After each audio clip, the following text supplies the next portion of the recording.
a hammer. It's impact. Oh. So if you Hit back and it's like mình có chừng hỏi cái it's pounding. You gotta do it yourself. Đau gì? Okay.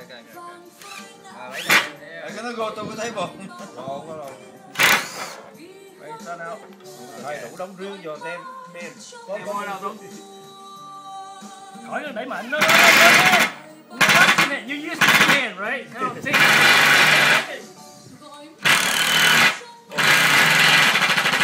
Push it down first. Look, you can do it with your left Chặt hand. điện vậy là mạnh lắm man. Nó có ly đu shit chặt điện đi suck.